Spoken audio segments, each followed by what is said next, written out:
Nobody knows how to do it. We don't know how to do it today. And the point is that this is the interesting bit, these come out of either earliest dynasty Egyptian finds or pre-dynastic finds. In those Neolithic settlements, that's what you found was very crude pottery and little fish hooks and combs and stuff like that. And then suddenly these things.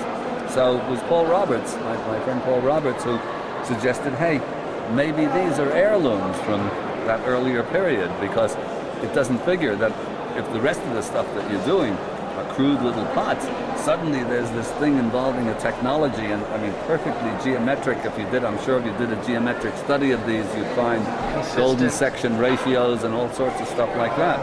I mean, these are complex shapes. I mean, it wouldn't be complex on a potter's wheel. And that's diorite. Well, these are all, that one's a green schist, that's a porphyry. These things are, modern sculptors with machine tools would think twice before they attacked something like that. And if they attacked it, they'd be very hard put to get a finish on it like these. Look at that porphyry bowl. It's mind-blowing. So we're thinking that quite possibly these things are handed down because they're indestructible. As long as they don't break or you don't lose them, they're there forever. You leave them out in the weather forever and nothing's going to happen to them even.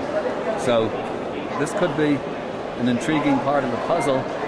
And if it's not a part of our puzzle, then it's absolutely sort of inexplicable in terms of what else they found in these little Neolithic settlements. This is important stuff. The stones used to produce these bowls, and also some of the other statues of Egypt, almost defy modern technology. There's a hardness index. The hardest mineral known is diamond, has an index of 10. Next is carborundum. Steel files have a hardness of 6. These stones are harder than steel files. The Egyptians are supposed to have had only copper tools to work these stones into shape.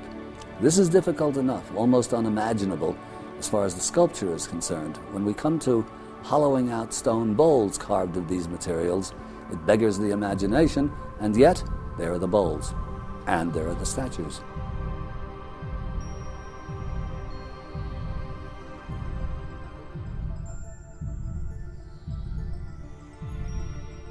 Further evidence, we think, although we can't really prove this, is the esoteric message enshrined within some of this magnificent sculpture. Seen one way, we have, for example, in the Khafra statue, Horus protecting the king. Seen another way, we see Horus as the principle of salvation, or return to the source, assimilated into the consciousness of the king. So we have a portrait of the divinized or exalted or self-realized human being. Two different ways of looking at exactly the same statue.